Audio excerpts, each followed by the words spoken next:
Hello, my dear student. Have a wonderful morning to one you all. I welcome you on a video lecture class.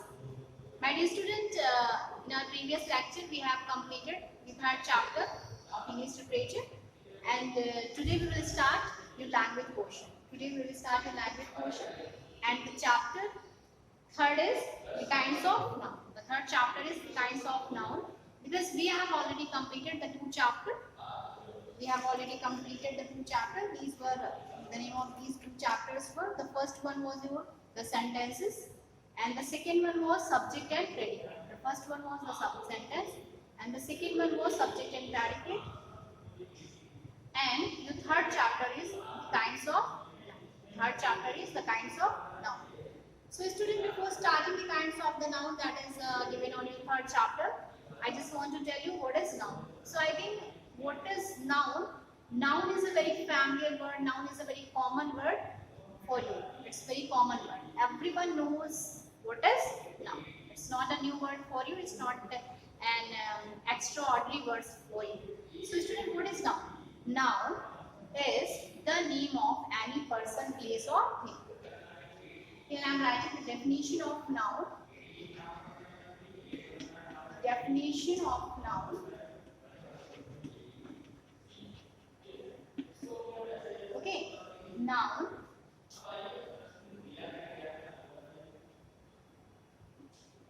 is the name of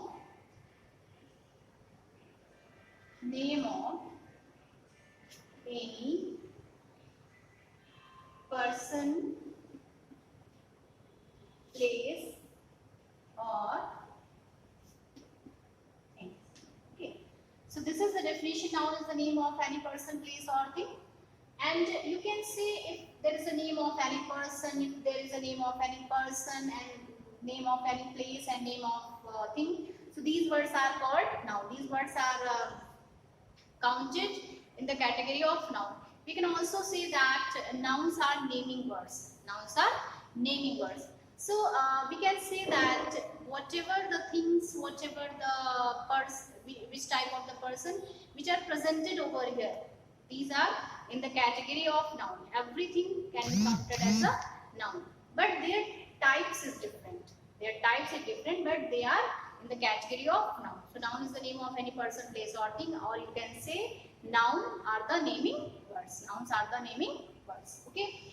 So here we can say name of any person, just like Mohan, Rakesh, Dinesh, Anjali, Sita, Gita. These are the name of person. So these are in the category of noun. And name of place, you can say your own city name, Kanpur, Lucknow, Allahabad, Kolkata, Bangalore. These are Mumbai. These are the name of the cities. So these are also in the category of the noun. These are name of place. And name of thing. Name of thing is anything just like pen, pencil, chair, table, and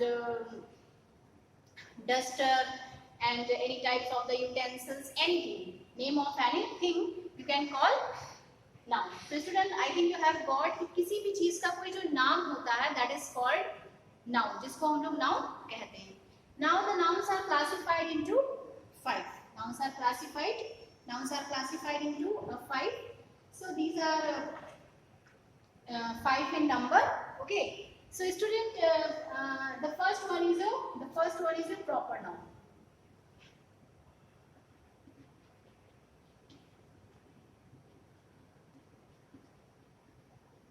First one is a proper noun.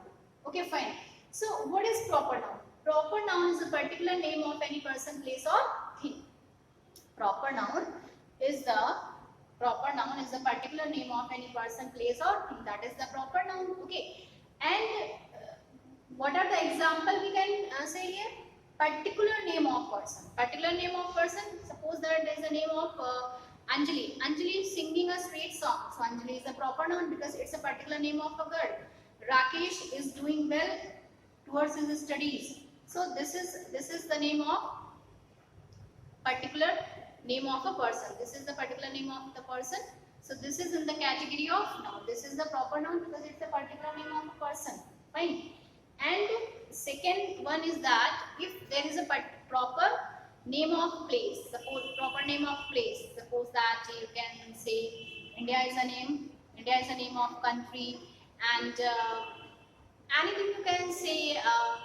Name of the cities like that, Mumbai, Bangalore, and Allahabad, Calcutta. Like these cities name are proper noun, and particular name of person, place, and thing.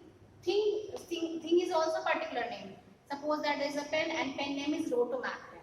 So Rotomac pen is your proper noun. Pencil, but if there is a particular name of a pencil, HB pencil, so that is the particular name of the thing, that is your proper noun. So proper noun is a particular name of person, place, or thing. If we specify the person, if there is an individual person, place, or thing, so that is in the category of the proper noun. Okay, it differentiate from the other. From the other. It means to say, suppose that there is a class and there are many students in the class. Class में बहुत सारे बच्चे हैं. So every student has his or her different name, individual name. So these are in the category of the proper noun. Okay, so everyone is proper in the class. By name, everyone is proper noun. But if we don't want to take the name of those persons, we just want to say these are students. So students is a common thing. Students, it's a common thing. Okay. So I think you have got what is proper noun. Now your next one is common noun. Next one is common noun.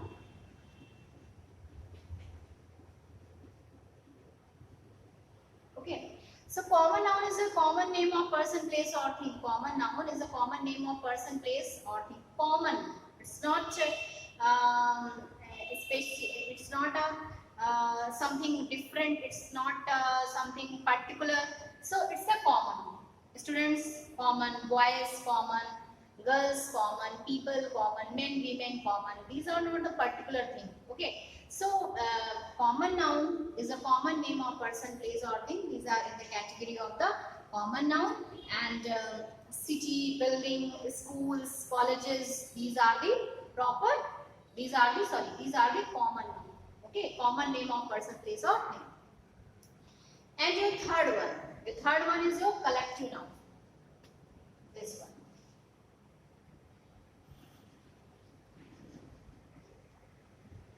Collective noun. So the word collective has been come from the collect, collective, and collection. Collect, collective, and collection. So collect is your work. किसी चीज को collect करना, किसी चीज को एकत्रित करना. That is the collect. That is your work. And collection is a noun, but collective. What is collective here? It's an adjective. Collective noun. Okay. So collective noun means whenever the things are in their collective form.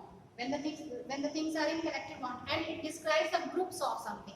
It describes a group of something, and we can say the word describe a group of things or people or as a unit. Suppose that there is a team. There is a team of the cricketers, team of some footballers, like a team of some players. So team is a group of a person. Okay, committee is a group of the members. Okay, class is a group of the students. Fine. Army is a group of soldiers. Okay, army is a group of soldiers. So student, you have seen that whenever the things or people or anything in a group, in a collective form, in a group form, as a unit. So these things are in the category of collective noun. These things are in the category of collective noun. That is called in Hindi Samuhvachak Sangya. Okay. The fourth one is your material noun.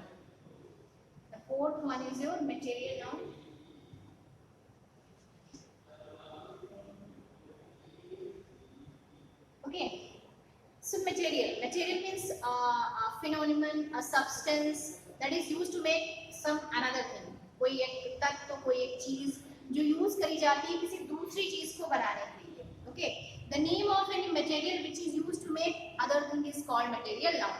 The name of any material, the name of any substance, The name of any material, the name of any substance that is used to make another thing, that is called material noun. That is called material noun. Just like milk, that is milk. Milk we use for making tea, for making curd, for making sweets like that.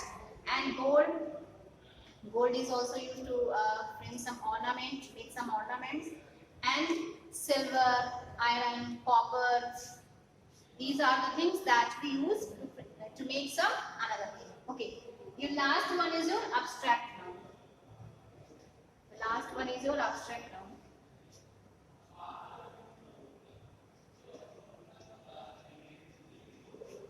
Okay, so student, this is abstract noun. It is the noun that we cannot touch, we can only feel it. And this is the noun. You can say it names an idea, event, quality or concept. It names an idea, event, quality or concept. And these are many in number, just like honesty, beauty, brevity and courage. These are your abstract nouns. So today you have seen the kinds of the noun. These are 5 in number. And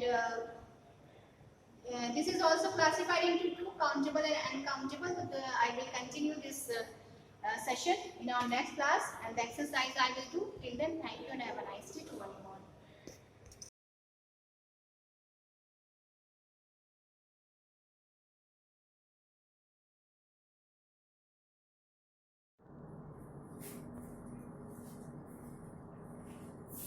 सुस्वागतम। मैं रेणुलता पांडे, संस्कृत शिक्षिका, Shivaji group of institutions. बच्चों, class 6 chapter 3 complete हो चुका है। आज chapter 4 यानी चतुर्था पाठ स्टार्ट करना है बच्चों। इसके पहले मैं आपसे कुछ बात करना चाहती हूँ। बच्चों, जो आप शिक्षा प्राप्त कर रहे हैं, शिक्षा प्राप्त कर लेना ही पर्याप्त नहीं है। उसके साथ साथ आपके अंदर अच्छे गुण विकसित होने चाहिए, सद्गुण विकसित होने चाहिए। इसी संदर्भ में बात कर रही हूं मैं कि संस्कृत में एक सूक्ति है, विद्या ददाति विनयम, विद्या विनय देती है। इसका ये अर्थ है, विद्या विनय देती है।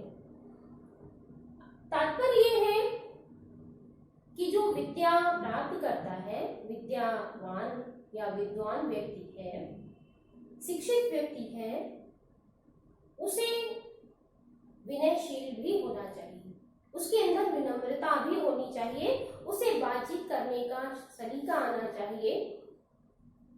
क्योंकि अगर हमारे अंदर विनम्रता नहीं है और मैंने बहुत सारी डिग्रियां ले ली, तो हमारा डिग्रियां प्राप्त कर लेना जो है वो व्यर्थ है। इसलिए अपने अंदर इस सद्गुण को विकसित करें, अपने अंदर विनम्रशीलता लाएं, अपने से बड़ों का सम्मान करें। ठीक है, अब मैं स्टार्ट करती हूँ। चतुर्था पाठः अस्माकं श्रम जीविका। ये चौथा पाठ है बच्चों, जिसका शीर्षक है अस्माकं श्रम जीविका। श्रम जीविका यानी परिश्रम करके अपनी जीविका कमाने वाले, उनको हम कहते हैं श्रमजीवी। ठीक है, और उसका बहुवचन हो जाएगा, रूप हम चलाएंगे तो अस्माकं श्रम जीविका है। ठीक है बच्चों, जैसा कि मैं हमेशा कहती हूँ कि जब भी मैं किसी पाठ का अर्थ पढ़ाना शुरू करती हूँ, तो उसके पहले आपको रेडी रहना चाहिए। उस पाठ के शब्दार्थ आप पहले से याद करके रखें। शब्दार्थ आपको याद होंगे तो अत्यधिक शीघ्रता से आपको इन पंक्तियों का अर्थ समझ में आने लगेगा। ठीक है, तो बच्चों, चतुर्था पाठ अस्माकं श्रम जीविका का संकेत है युवाम से लेकर के करिष्यावत। ठीक है, युवाम से लेकर के करिष्यावत, ये संकेत है। इसका मतलब ये है कि मैं इन पंक्तियों का अर्थ आपको पढ़ाने जा रही हूँ। इसका ये मैंने संकेत डाला है, फिर मैंने ये अर्थ हेडिंग डाली है, लेकिन अर्थ में आपको अपनी कॉपी में ये संस्कृत की पंक्तियां नहीं लिखनी है। ये तो मुझे पढ़ाना है, इसलिए मैंने यहाँ पर पंक्तियां लिख रखी हैं। समझ में आ रहा है? आप सिर्फ हिंदी सीधे अर्थ लिखेंगे। क्लियर? तो देखिए, और स्टार्टिंग में आपको संदर्भ भी लिखना है, पहले भी मैं बता चुकी हूँ, फिर भी एक बार और देख लें। संदर्भ, संदर्भ संकेत के बाद आप संदर्भ डालेंगे और कैसे लिखेंगे पहले भी मैंने बता दिया है, लेकिन एक बार फिर से लिख रही हूं। प्रस्तुत पंक्तियां हमारी पाठ्य पुस्तक, आपकी पुस्तक का नाम है संस्कृत सुगंधा, संस्कृत सुगंधा के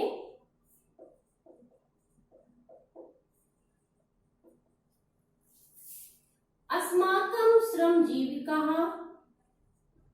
अब यहाँ पाठ का नाम डालेंगे, अस्माकं श्रम जीविका नामक पाठ से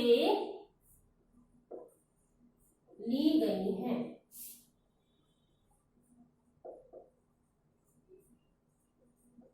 ठीक है बच्चों, संकेत डालें, फिर संदर्भ लिखें और संदर्भ के बाद फिर अर्थ लिखें। ओके,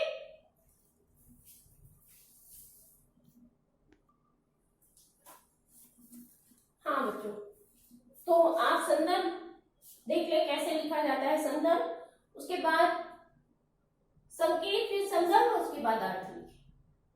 तो अर्थ देखें, युवाम कौ स्था, युवाम मीन्स तुम दोनों, कौ मीन्स कौन, स्था मीन्स हो, तुम दोनों कौन हो। युवाम चक्रजीव कौ स्था, युवाम, सॉरी यहां युवाम नहीं होगा बच्चा, आवाम होगा।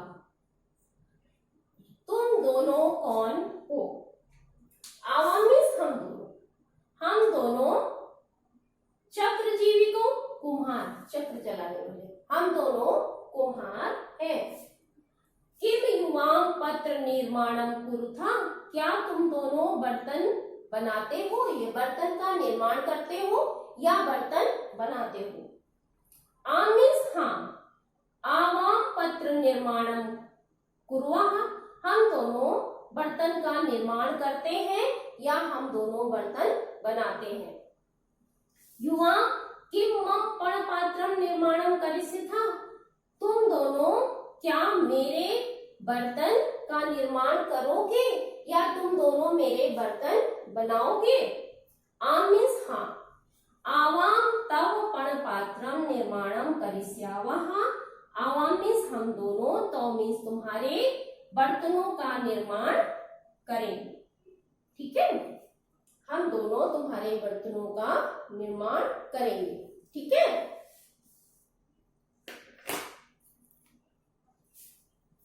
फिर से देखें, एक मिनट बच्चों, यहाँ पणपात्रम है, सॉरी मैंने सिर्फ पात्र पढ़ा, पणपात्रम यानी गुल्लक। तुम दोनों क्या मेरी गुल्लक का निर्माण करोगे, हाँ हम दोनों तुम्हारी गुल्लक का निर्माण करेंगे या गुल्लक को बनाएंगे। फिर से देखें, तुम दोनों कौन हो, हम दोनों कुम्हार हैं। क्या तुम दोनों बर्तन का निर्माण करते हो या तुम दोनों बर्तन बनाते हो, हाँ हम दोनों बर्तन बनाते हैं।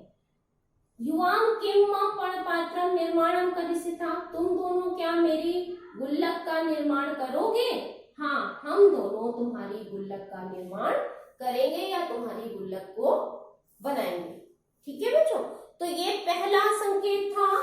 अब दूसरा संकेत जो है वो युवाम से लेकर के भवति तक है। ठीक है, अब इसकी पंक्तियां देखें।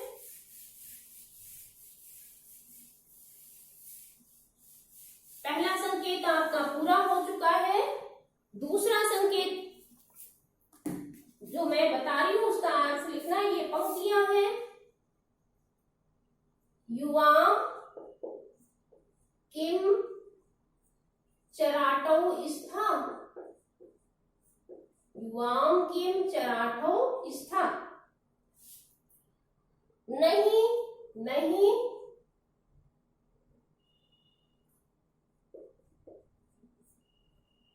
आवाम चराटौ न स्टा, आवाम चराटौ न स्वः, न स्वः।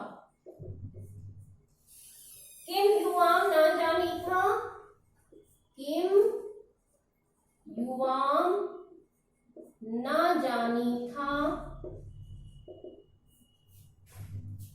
सर्पपालकः, सर्पपालकः चराटः भवति।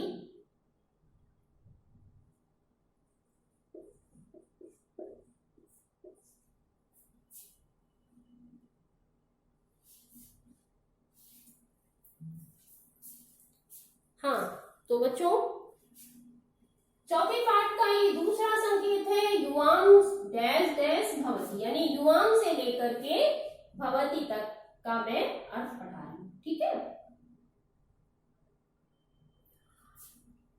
तो इन पंक्तियों को ध्यान से देखें। युवां किम चराटौ स्था, युवां मीन्स तुम दोनों, किम मीन्स क्या, क्या तुम दोनों बाजीगर हो, चराटौ बाजीगर। नहीं मीन्स नहीं, संस्कृत में नहीं होता है, नहीं शब्द होता है संस्कृत में, ठीक है। इसी को जब हम हिंदी में लिखेंगे तो नहीं लिखेंगे, समझ में आया बच्चों। ये शब्द जो है ये संस्कृत शब्द है और ये हिंदी शब्द है। तो जब आप इसका हिंदी रूपांतर लिखेंगे तो नहीं लिखेंगे, नहीं आवाम चराटो ना स्वा, आवाम मीन्स हम दोनों, बाजीगर नहीं है, नहीं हम दोनों बाजीगर नहीं है। किम मीन्स क्या, युवाम ना जानी था, क्या तुम दोनों नहीं जानते हो। सर्पपालकः चराटः भवति, सर्पपालका मीन्स सांप को पालने वाला या सपेरा, दोनों लिख सकते हैं, सर्पपालकः या सपेरा। क्या तुम दोनों नहीं जानते हो कि सर्पपालक या सपेरा जो है वो बाजीगर होता है। फिर से देखें, क्या तुम दोनों बाजीगर हो, नहीं आवाम चराटौ ना स्वाहा, हम दोनों बाजीगर नहीं है। किम मीन्स क्या, क्या तुम दोनों नहीं जानते हो कि सर्पपालक बाजीगर होता है। तो इस तरह से बच्चों इस पाठ के ये दो संकेत मैंने पूर्ण किए हैं।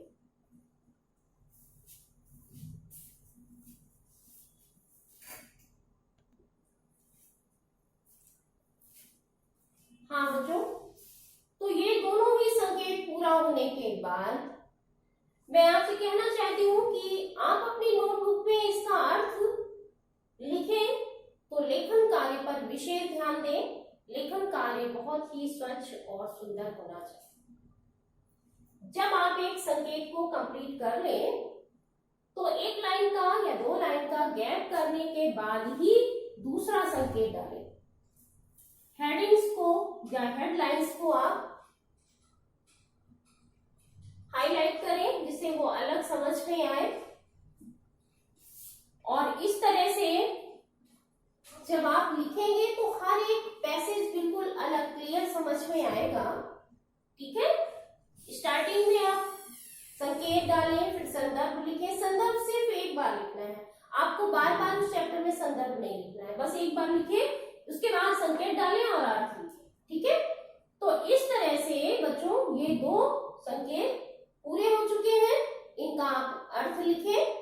पहले खूब अच्छी तरह से पढ़ें, शब्दार्थ याद करें, अच्छी तरह से इन पंक्तियों को पढ़ें और पढ़ने के बाद लिखें, ठीक है। समय से अपना कार्य पूर्ण करते रहें। धन्यवाद, आपका दिन मंगलमय।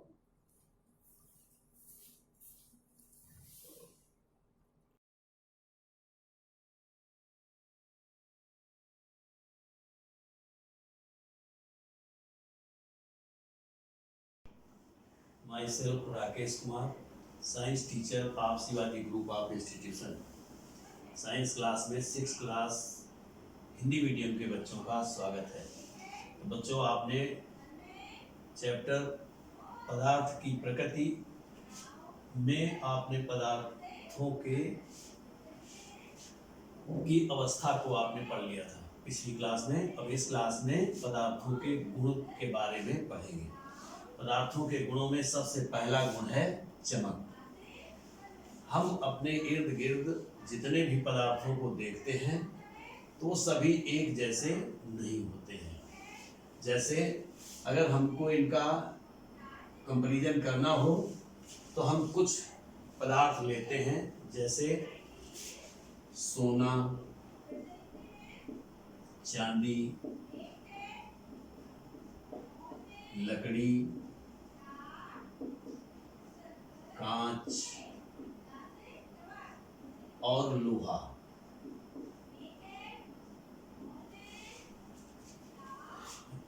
इन सभी को लेने के बाद अब इनमें देखते हैं क्या ये सभी एक जैसे हैं। तो ये सभी एक जैसे नहीं हैं, क्योंकि इनमें कुछ ऐसे होंगे जो चमकदार होंगे, कुछ ऐसे होंगे जो चमकदार नहीं होंगे।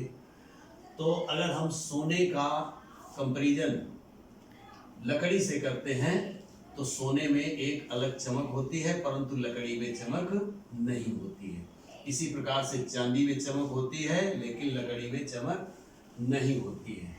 कांच में चमक तो नहीं कहनी चाहिए, लेकिन कांच फिर भी ट्रांसपेरेंट होता है। और लोहे में भी चमक बहुत कम होती है, रेयर, यानी जब जंग लग जाती है तब वो लोहे की चमक बिल्कुल चली जाती है।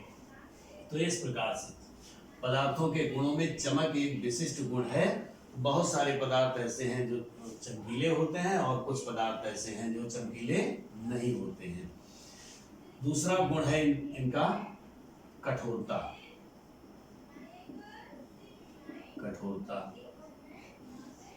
बहुत सारी धातुएं कठोर होती हैं तथा कुछ धातुएं ऐसी भी होती हैं जो मुलायम होती हैं, यानी वो कठोर नहीं होती हैं।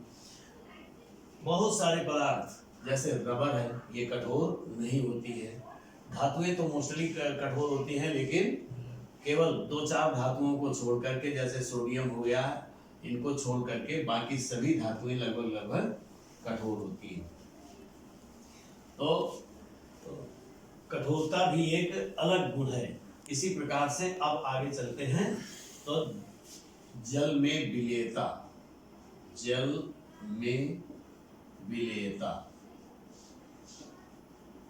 पिछली क्लास में आपने पढ़ा था पदार्थ के गुणों में, पदार्थ की प्रकृति में 3 प्रकार के होते हैं। नंबर 1 ठोस, और नंबर 2 द्रव, और नंबर 3 गैस। यानी जल में विलेयता, ठोसों की जल में विलेयता। तो ठोसों को जल में विलय करने के लिए कुछ पदार्थ ऐसे होते हैं जो जल में विलय होते हैं। तो कुछ ठोस विलेयता का गुण प्रदर्शित करते हैं, जैसे कुछ ठोस पदार्थ ऐसे हैं जो जल में विलय हो जाते हैं। वो कौन कौन से हैं? जैसे नमक भी ठोस होता है परंतु जल में विलय होता है। इसी प्रकार से चीनी, नमक, चीनी और भी होते हैं। तो ठोस में नमक और चीनी मोस्टली आपके इर्द गिर्द ही रहता है, इसलिए आप इसको बहुत अच्छे से समझ रहे होंगे कि ठोस, नमक और चीनी, ये दोनों ठोस जल में घुलनशील हैं। इसी प्रकार से द्रव की जल में विलेयता। द्रव में आते हैं। बहुत सारे द्रव ऐसे भी हैं जो जल में विलेय हैं, और कुछ द्रव ऐसे होते हैं जो जल में विलेय नहीं होते हैं। जैसे तेल, जितने भी होते हैं, ऑयल, तेल, चाहे सरसों का तेल हो, चाहे मिट्टी का तेल हो, चाहे पेट्रोल हो, चाहे डीजल हो, ये जल में विलेय नहीं होते हैं। लेकिन अल्कोहल जितने भी होते हैं वो सब जल में विलेय होते हैं। तो जल में विलेयता के लिए सामान्यतः द्रव जल में अविलेय होते हैं, परंतु कुछ जैसे ग्लिसरीन, विनेगर, सिरका या अल्कोहल जल में विलेय होते हैं। यानी कुछ द्रव विलेय होते हैं और कुछ अविलेय होते हैं। विलेय में कौन कौन से हैं? अल्कोहल नंबर 1, अल्कोहल, और नंबर 2 सिरका। ग्लिसरीन भी होता है तो अल्कोहल, सिलिका और ग्लिसरीन ये द्रव जल में ये द्रव विलेय होते हैं, बाकी ज्यादातर अविलेय होते हैं। अगर हम तेल को पानी में डालते हैं तो तेल पानी की ऊपरी सतह पर तैरने लगता है। वो तेल में चाहे डीजल हो, चाहे पेट्रोल हो, चाहे मिट्टी का तेल हो, चाहे सरसों का तेल हो, ये सभी आयल द्रव जल में विलेय नहीं होते हैं। गैसों की जल में विलेयता, कुछ गैसें कार्बन डाइऑक्साइड और ऑक्सीजन जल में विलेय हैं। कुछ गैसें ऐसी हैं जो जल में विलेय होती हैं, जैसे carbon dioxide CO2, carbon dioxide और ऑक्सीजन कुछ गैसें ऐसी हैं जो जल में विलेय होती हैं, तथा कुछ ऐसी भी हैं जो जल में विलेय नहीं होती हैं। केवल समुद्री पौधों एवं जंतुओं को जीवित रहने की सामर्थ्य या रखने की सामर्थ्य इन्हीं में होती है, ऑक्सीजन में, क्योंकि ये जल में विलेय है। इसलिए कार्बन डाइऑक्साइड, ऑक्सीजन, हाइड्रोजन, ये 2-4 गैसें ऐसी हैं जो जल में विलेय होती हैं। और ऑक्सीजन की जल में विलेयता होने के कारण ही जलीय जीव जंतु या जलीय पौधे जीवित रहते हैं। अब आता है जल में वस्तुओं का जल में तैरना।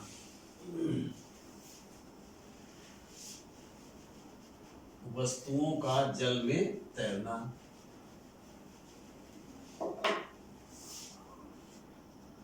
वस्तुओं का जल में तैरना।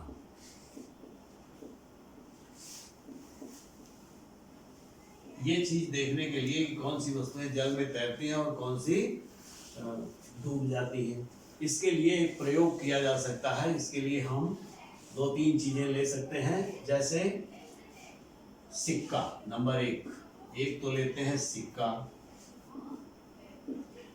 दूसरा लकड़ी, तीसरा रबर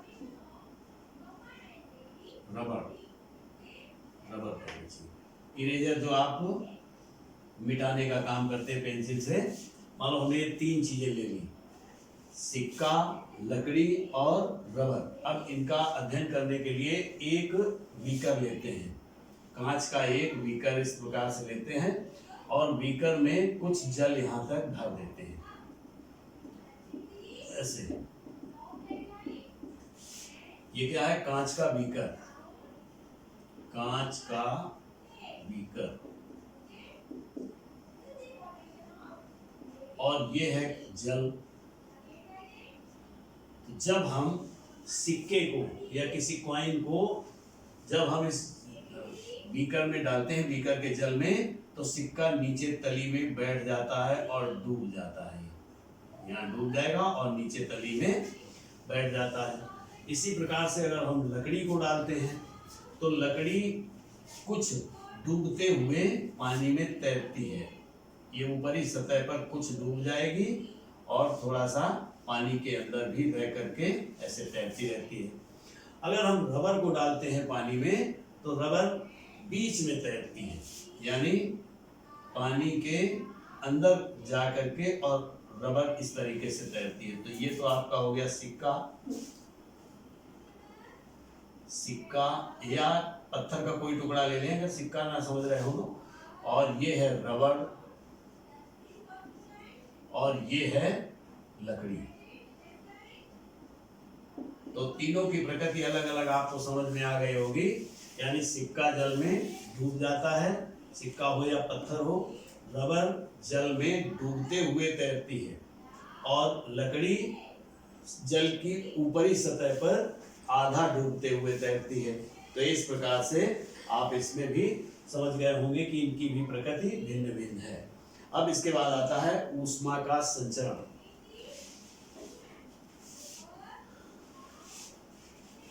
पदार्थों में कई प्रकार के, क्योंकि सभी अलग अलग प्रकार के होते हैं और अलग अलग इनमें गुण होते हैं। तो अब अगला गुण है आपका ऊष्मा का संचरण। ऊष्मा का संचरण। ऊष्मा के संचरण के लिए मोस्टली धातुओं में ऊष्मा का संचरण होता है, लेकिन कुछ धातुएं ऐसी होती हैं जो ऊष्मा की कुचालक होती हैं। तो संचरण के लिए अब दो प्रकार के शब्द आएंगे। नंबर 1 सुचालक और नंबर 2 कुचालक। कुचालक, सुचालक कौन से होते हैं और कुचालक कौन से होते हैं? सुचालक का मतलब है जिन वस्तुओं या जिन पदार्थों में ऊष्मा का संचरण एक स्थान से दूसरे स्थान में हो जाता है या आसानी से हो जाता है, वो सुचालक कहलाते हैं। सुचालक में जैसे लोहा, तांबा या धातुएं, ये सुचालक है, यानी इनमें ऊष्मा एक स्थान से दूसरे स्थान की ओर बहती है। कुचालक, कुचालक वे पदार्थ होते हैं जिनमें ऊष्मा का संचरण नहीं होता है, वे कुचालक कहलाते हैं। कुचालकों का भी एक अलग अपना उपयोग होता है और सुचालकों का भी एक अलग उपयोग होता है। यानी विद्युत का ऊष्मा या विद्युत का संचरण जो है या तांबे में ठीक ढंग से होता है, लेकिन अब जैसे रोटी बनाने वाला तवा होता है, उस तवे में ऊष्मा के संचरण को बचाने के लिए उसमें एक हैंडल लगाया जाता है जो लकड़ी का हैंडल लगा होता है। तो इस प्रकार से आप अगला गुण यानी पदार्थ के गुणों में से आपने देखा ऊष्मा का संचरण। तो कुछ वस्तुओं में ऊष्मा का संचरण होता है और कुछ में नहीं होता है। तो जिनमें ऊष्मा का संचरण होता है उनको सुचालक कहते हैं, और जिनमें ऊष्मा का संचरण नहीं होता है उनको कुचालक कहते हैं। सुचालक के उदाहरण है आपके पास लोहा, तांबा। कुचालक के उदाहरण है लकड़ी या एस्बेस्टास, लकड़ी और एस्बेस्टास। एस्बेस्टास का मतलब है जैसे आपका कुकर का हैंडल जो काली काली एक वस्तु का या पदार्थ का बना होता है, उसे ही एस्बेस्टास कहते हैं। तो कुचालक भी आप समझ गए और सुचालक भी समझ गए। अब विद्युत की चालकता भी इसी तरीके से आपने देख ली। अब आता है पारदर्शिता। अगला गुण है पारदर्शिता।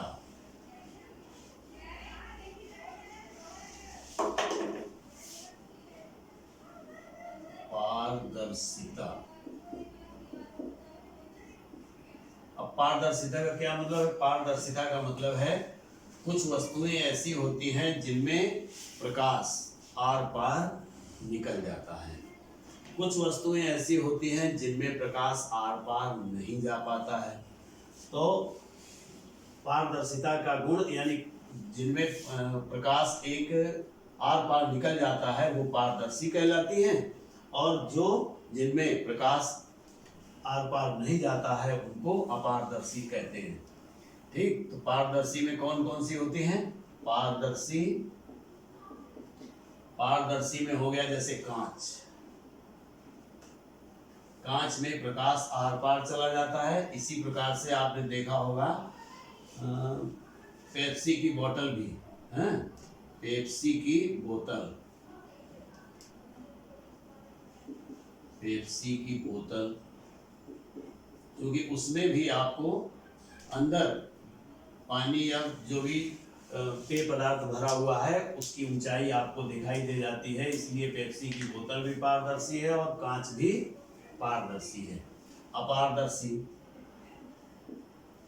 अपारदर्शी जिनमें प्रकाश आर पार नहीं जाता है वे वस्तुएं अपारदर्शी कहलाती हैं, जैसे लकड़ी, ईंट और भी बहुत सारी चीजें हैं जिनमें प्रकाश आर पार नहीं जाता है और वो उत्पन्न करता है। अब आता है पारभासी वस्तुएं।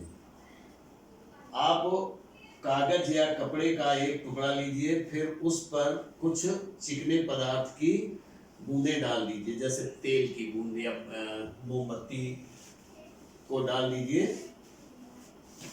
इसके बाद आप देखेंगे कि आपको कोई चीज स्पष्ट नहीं दिखाई देती है, थोड़ी सी दिखाई देती है, धुंधली सी दिखाई देती है। यानी हल्की सी दिखाई देती है। इसी तरीके से एस्बेस्टॉस की जो स्केल आपके पास आती है उसमें भी आप कुछ देख सकते हैं, हल्का सा धुंधलापन दिखाई देता है। इनको पारभासी कहते हैं। तो पारभासी में कौन कौन सी आ गए? कुछ ऐसे तेल लगा हुआ कागज, तेल लगा कागज, या प्लास्टिक का पैमाना, प्लास्टिक पैमाना, ये आपके पारभासी हैं। तो इस प्रकार से अब आएगा विसरण। विसरण का मतलब होता है फैलना। जैसे अगर हम कुछ वस्तुएं ऐसी हैं जो गैसों के साथ बहुत अच्छे से विसरित होती हैं और कुछ ऐसी हैं जो विसरित नहीं होती हैं। विसरण को जानने के लिए आप एक सेंट की शीशी को लेते हैं।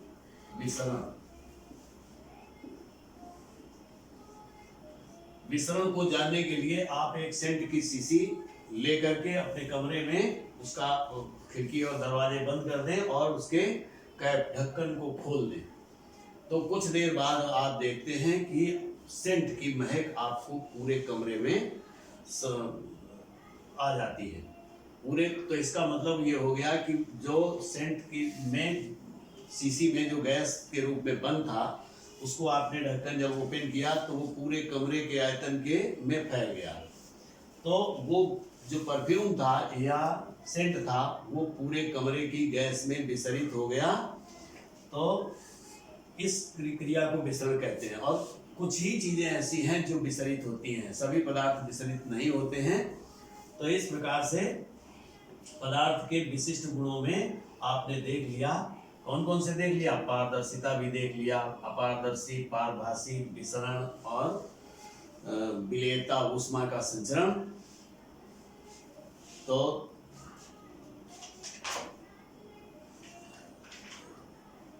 तो ये पारभासी वस्तुओं में से कुछ ऐसे लाओ। दूसरी बात, विसरण में जैसे कार्बन डाइऑक्साइड, अमोनिया और क्लोरीन गैसें भी विसरित हो जाती हैं। गैसें भी काफी हद तक विसरण में सहयोग करती है। तो विसरण के आप सिस्टम समझ गए होंगे। सेंट हो या अमोनिया गैस हो या क्लोरीन गैस हो, ये सभी हवा के साथ विसरित होती हैं। तो इस प्रकार से आपको इस चैप्टर में पदार्थ की प्रकृति का चैप्टर पूरा हो गया। इस क्लास में बस इतना ही। आगे नेक्स्ट क्लास में। Thank you.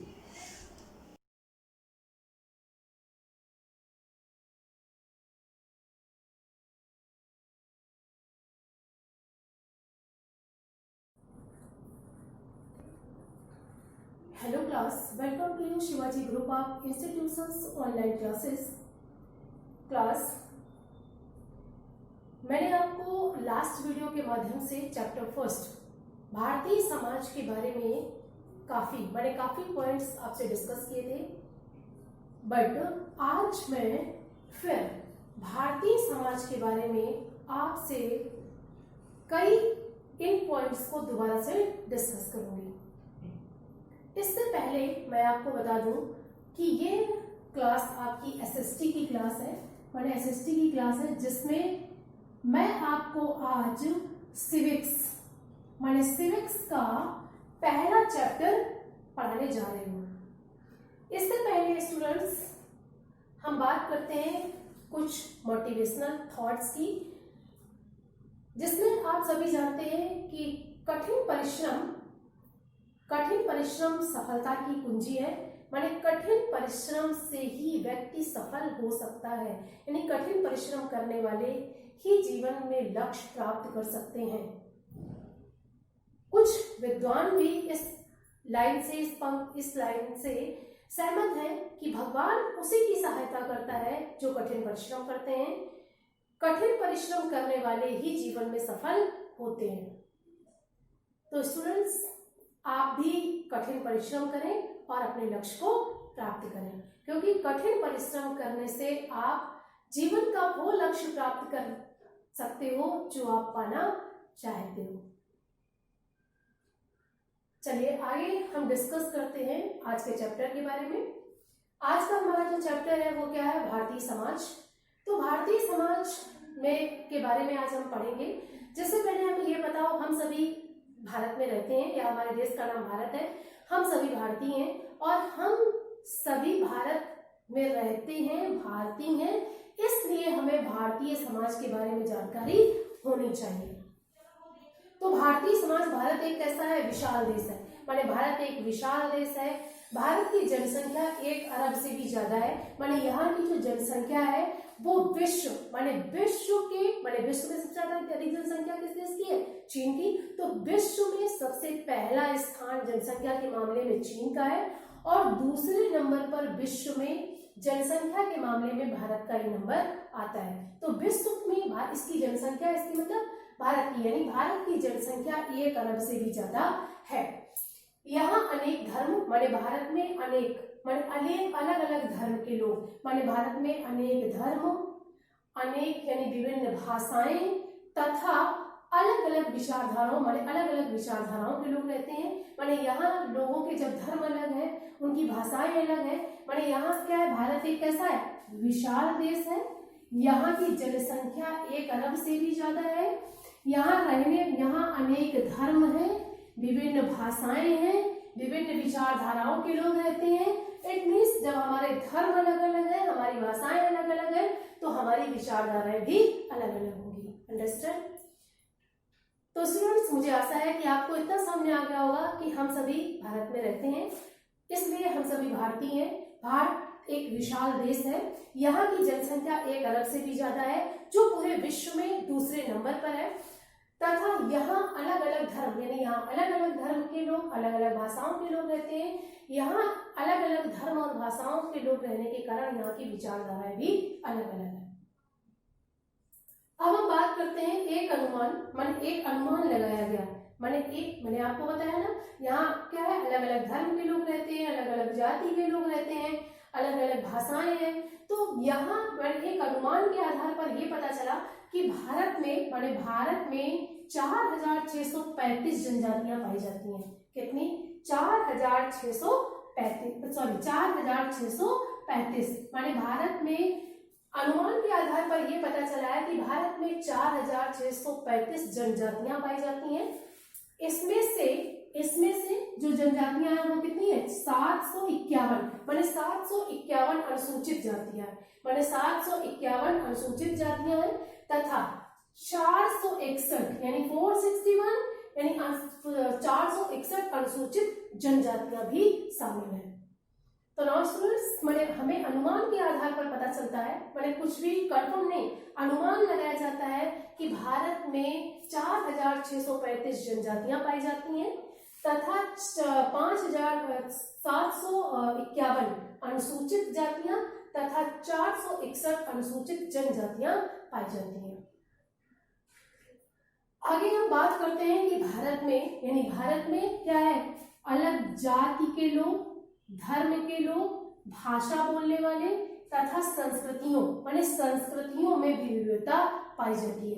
यानी भारत देश में लोग अलग जाति के हैं, यहाँ के धर्म अलग है, यहाँ की भाषाएं अलग है, तो यहाँ की संस्कृतियां भी अलग अलग है। माने भारत देश हमारा क्या है, विभिन्नता, माने विभिन्नता में एकता, माने विभिन्नता यानी अनेकता में एकता का देश है। यहाँ अलग अलग धर्म, अलग अलग जाति, अलग अलग भाषाओं के लोग रहने के बावजूद भी यहाँ की जो व्यवस्था है वो किस तरह से संयोजित, माने किस तरह से सुव्यवस्थित है, ये एक सबसे भी बड़ी महत्वपूर्ण बात है कि भारत देश में जाति, धर्म, भाषा और संस्कृतियों में विविधता पाई जाती है। तो सबसे पहले हम बात करते हैं धर्म के बारे में। सबसे पहला हमारा जो डिफरेंसेस है वो कहाँ है, धर्म। तो धर्म के बारे में, तो सबसे पहला क्या है, धर्म। यानी भारत देश में विभिन्न धर्म है, माने भारत देश में अलग अलग धर्म है। भारतीय समाज में, माने हमारे भारतीय समाज में 8 प्रमुख धर्म है, जिनमें क्या है, हिंदू, मुस्लिम, सिख, ईसाई, जैन, बौद्ध, पारसी तथा यहूदी है। माने हमारे भारतीय समाज में 8 प्रमुख धर्म, माने हमारे भारतीय समाज में 8 प्रमुख धर्म है, जिनमें क्या है, हिंदू, मुस्लिम, सिख, ईसाई, जैन, बौद्ध, पारसी तथा यहूदी है। अंडरस्टैंड? नेक्स्ट हम बात करते हैं भाषाओं के बारे में। भाषाएं, तो भाषाएं क्या है? हमारे देश में कई तरह की भाषाएं बोली जाती हैं, जिसमें हमारे देश में 22 भाषाएं हमारे भारत में बोली जाती हैं, जिन्हें हमारे भारतीय संविधान में मान्यता प्राप्त है। माने हमारे भारत देश में 22 तरह की भाषाएं बोली जाती हैं, जिन्हें भारतीय समाज में मान्यता प्राप्त है। जिनमें से जो भाषाएं हैं वो क्या है? हिंदी, पंजाबी, असमिया, बांग्ला, कोंकणी, तमिल, तेलुगु, मलयालम, मणिपुरी, नेपाली, उड़िया, सिंधी, कई तरह यानी 22 तरह की भाषाएं बोली जाती हैं। माने इस प्रकार हम कह सकते हैं कि हमारे देश में बोली जाने वाली जो भाषाएं हैं वो कितनी है? 22 भाषाएं हैं। माने 22 भाषाओं को हमारे भारतीय संविधान में मान्यता प्राप्त है। अंडरस्टैंड? नेक्स्ट हम बात करते हैं त्योहारों को। तो मैंने आज पहले ही आपको बताया कि हम सभी क्या है? भारत में रहते हैं, और भारतीय समाज के बारे में जब हम अध्ययन करते हैं तो हमारे यहाँ क्या है? अलग अलग धर्म है, जाति है। तो इससे क्या है? हमारे यहाँ अलग माने कई तरह के त्योहार मनाए जाते हैं, जिनमें सबसे पहले हम बात करते हैं धार्मिक त्योहार। तो धार्मिक त्योहार यानी अलग अलग धर्म होने के कारण हमारे यहाँ त्योहार भी माने धार्मिक त्योहार भी अलग अलग मनाए जाते हैं, जैसे दीपावली, होली, दशहरा, ईद, क्रिसमस, गुरु पर्व, माने कई तरह के अलग अलग धार्मिक त्योहार मनाए जाते हैं। धार्मिक त्योहार के बाद हमारे यहाँ राष्ट्रीय त्योहार यानी 15 अगस्त, 26 जनवरी को राष्ट्रीय त्योहार भी बड़े धूमधाम से मनाए जाते हैं, तथा हमारे देश में महापुरुषों की जयंती यानी महापुरुषों की जयंती को भी एक अच्छे यानी महान त्योहार के रूप में भी मनाया जाता है। अगला नेक्स्ट पॉइंट है वस्त्र। वस्त्र के बारे में जब हम देखते हैं तो भारतीय समाज में क्या है? अलग अलग माने अलग अलग धर्म और अलग अलग सब कुछ होने के कारण यहाँ की जो पोशाक यानी यहाँ के जो पहनावा है वो भी बहुत ही सुंदर और अच्छा है। प्राचीन काल से भारतीय समाज का जो पहनावा रहा है वह महिलाएं माने यहाँ की महिलाएं साड़ी तथा यहाँ के पुरुष पश्चिमी पोशाक माने पश्चिमी पोशाक पहनते चले आ रहे हैं। माने साड़ी यहाँ की परंपरा यानी पारंपरिक पोशाक है महिलाओं की, तथा पुरुष जो है वो पश्चिमी पोशाक पहनते हैं। परंतु कुछ राज्यों में अलग अलग ढंग के वस्त्र पहने जाते हैं, जैसे अलग अलग ढंग के वस्त्रों में जैसे पंजाब में सलवार कमीज, राजस्थान में घाघरा, गुजरात में लहंगा चोली, तथा कुछ प्रसिद्ध अलग अलग तरह के वस्त्र हैं जो अलग अलग स्टेट में पहने जाते हैं। वस्त्र के बाद अगला जो हमारा पॉइंट्स आता है वो क्या है? भोजन। माने भोजन तो हमारे यहाँ भारत में अलग अलग धर्म और जाति के लोग रहने के कारण यहाँ का जो भोजन है वह भी कुछ डिफरेंट है, तथा हम ये कह सकते हैं कि भारत में खाए जाने वाला जो भोजन है उसमें क्या है? तीखेपन माने तीखेपन की विशेषता पाई जाती है। माने क्योंकि भारत में भरपूर मसालों का उत्पादन होता है, जैसे यहाँ पर उत्पादित होने वाले लाल मिर्च, लौंग, हल्दी पाउडर, काली मिर्च, कई तरह के ऐसे तीखे मसाले हैं जिनका प्रयोग भारतीय भोजन में किया जाता है। इसलिए भारत का भोजन जो है वो स्वादिष्ट और तीखा होता है अन्य देशों की अपेक्षा। अंडरस्टैंड? नेक्स्ट अगला जो हमारा पॉइंट आता है संगीत। संगीत के माध्यम से हम समझ सकते हैं कि पुराने समय से भी हमारे भारत में लोगों को मनोरंजन माने जब भी मनोरंजन की आवश्यकता होती थी, या पुराने समय से हम देखते चले आ रहे हैं कि लोग संगीत से भी माने संगीत में भी अच्छी तरह निपुण थे। पुराने समय से भी लोग कई माने घरौने टाइप के जो संगीत थे वह हमारे भारत में प्रचलित थे, तथा प्राचीन समय में भक्ति काल के दौरान भी कबीर दास द्वारा भक्ति संगीत गाए जाते थे। माने भक्ति संगीत के माध्यम से यहाँ पर लोग एक समाज में बैठकर या एकत्र होकर संगीत का आनंद लेते थे। संगीत के साथ साथ हमारे देश में नृत्य कला माने नृत्य कला भी प्रचलित थी, जिसमें नृत्य में शास्त्रीय और लोक नृत्य जो थे वो प्राचीन काल से भी प्रचलित थे। इस प्रकार हम कह सकते हैं कि हमारे भारतीय समाज माने हमारे भारतीय समाज जो हमारा है वो शुरू से भी सबसे बड़ी हमारे भारतीय समाज की जो विशेषता है वो क्या है, अनेकता में एकता है। माने हम अलग अलग होते हुए भी एकजुट है या एक जंजीर से बंधे हुए हैं और उस अनेकता में एकता से जो देश है वह एक कैसा विशाल माने एक विशाल देश है तथा यहाँ पर सब कुछ अलग होने के बाद लोगों में एकजुटता पाई जाती है। तो स्टूडेंट्स, मुझे आशा है कि आज आपको भारतीय समाज के बारे में काफी हद तक आप समझ गए होंगे। अगले वीडियो के माध्यम से मैं आपको अगले चैप्टर के बारे में डिस्कस करूंगी। Thank you for attending this class.